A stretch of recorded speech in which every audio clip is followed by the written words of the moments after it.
अनीस खान उर्फ हरे भरे बाबा रजिया को ऐसी ऐसी यातनाएं दे रहा था, उसके साथ गलत तरीके से संबंध बना रहा था और हलाला के नाम पर उसके साथ बहुत ज़्यादा गलत तरीके से व्यवहार कर रहा था।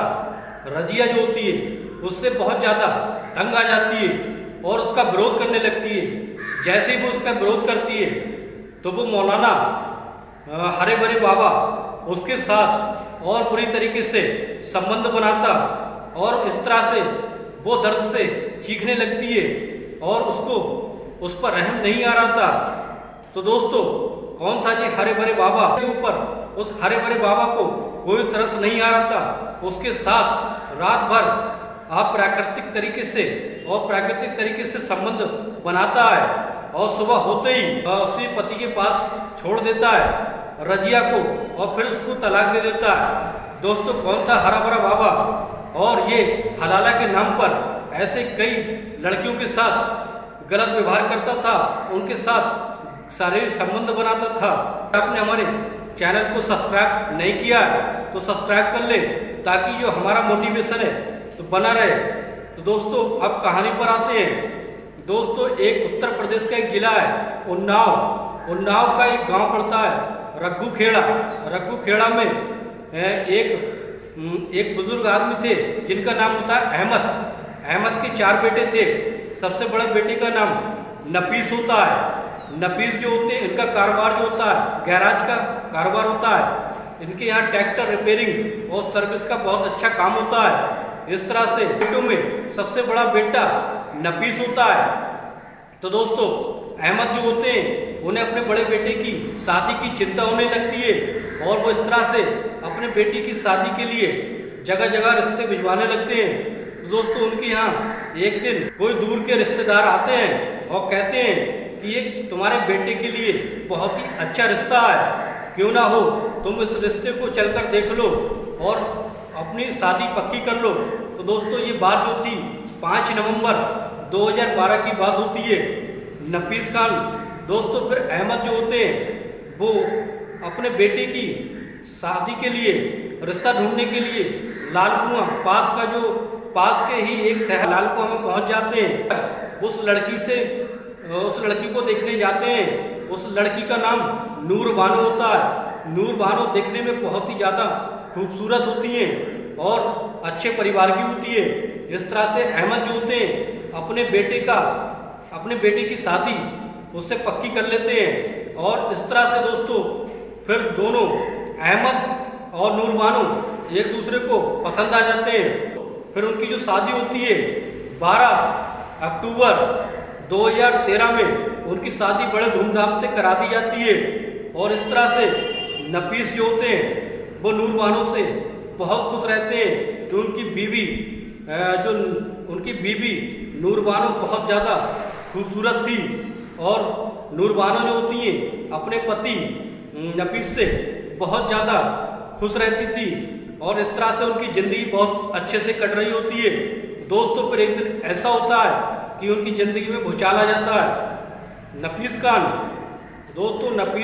जो होते हैं उनका किसी से झगड़ा हो जाता है बाहर। उनके दिमाग में बहुत ज़्यादा गुस्सा भरा हुआ होता है।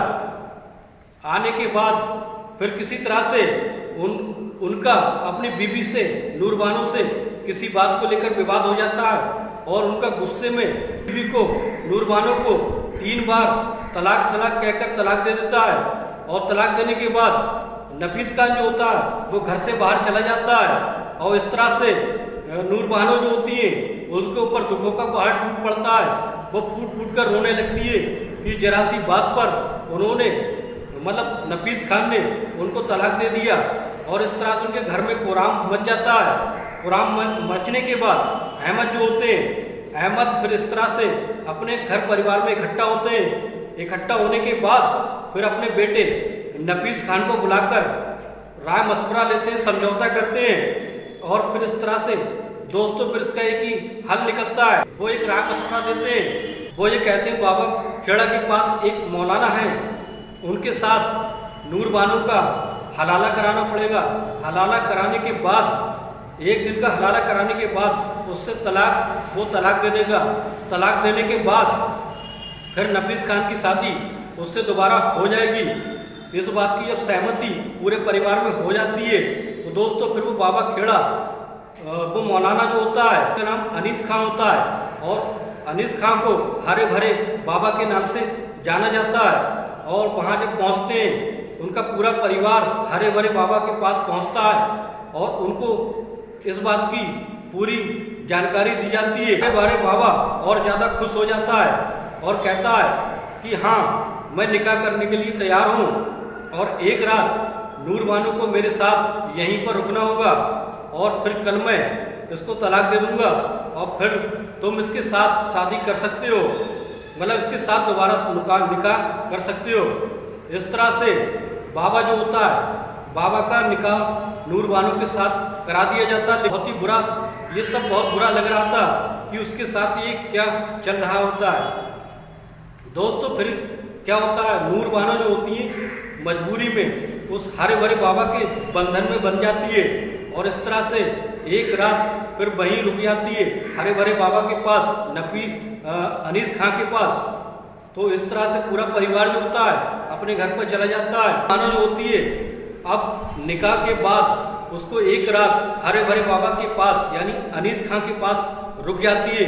पूरा परिवार जो होता है अपने घर पर चला जाता है। जैसे ही रात होती है, रात होने के बाद हरे भरे बाबा अपने कपड़े बदल कर आता है और आने के बाद एक ऐसी शक्तिवर्धक गोली खा लेता है जिससे उसके अंदर डबल पावर, डबल ताकत आ जाती है और इस तरह से रजिया को अपनी बाहों में जकड़ लेता है और जकड़ने के बाद उसके साथ बहुत ही गलत तरीके से संबंध बनाता है।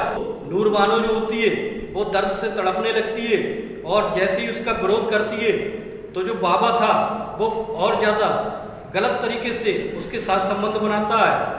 नूर बानो जो होती है वो मजबूरी में कुछ नहीं कर पाती है, लेकिन फिर जब ज़्यादा हद हो जाती है तो नूर बानो जो होती है उसको हटाने की कोशिश करती है, लेकिन फिर पूरी रात जो हरे भरे बाबा अनीस खां होता है वो पूरी रात उसके साथ संबंध बनाता है और जब थक हार के सो जाता है, सोने के बाद जैसी सुबह होती है के बाद नफीस खां आता है और उसके साथ बहुत सारे लोग आते हैं और कहते हैं उस मौलाना से, अनीस खां और हरे भरे बाबा से कहते हैं कि अब तुमने एक रात इसके साथ हलाला कर लिया, अब तुम इसको तलाक दे दो ताकि मैं इससे दोबारा शादी कर सकूं, दोबारा निकाह कर लूं। लेकिन हरे भरे बाबा अनीस खां की नीयत थी खराब हो चुकी थी।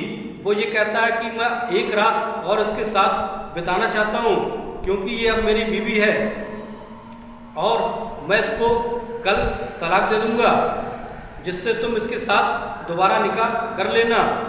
जब नफीस खां ये बात सुनता है तो उसका खून खौल उठता है और कहता है ये तुम कैसी बात कर रहे हो, एक रात तुमने हलाला इसके साथ कर लिया, अब तुम्हें इसको तलाक दे देना चाहिए। ये बात अनीस खां कहता है कि नहीं, मैं एक रात और इसके साथ बिताना चाहता हूँ, ये मुझे बहुत अच्छी लग रही है, ये बहुत अच्छी है, मुझे पसंद आ गई है। और इस तरह से दोस्तों फिर उसकी बात पर राजी होकर नफीस खां होता है वापस लौट जाता है। जैसे ही रात आती है अनीस खां और हरे भरे बाबा वो मौलाना को उसके साथ फिर गलत तरीके से संबंध बनाने की कोशिश करता है।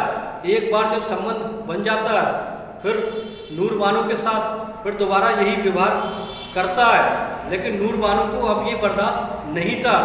नूर बानो पास में पड़े एक बड़े से डंडे को उठाकर उस हरे भरे बाबा अनीस खां को जोरदार तरीके से बार बार मारने लगती है, इतनी बुरी तरीके से उसे पीटने लगती है।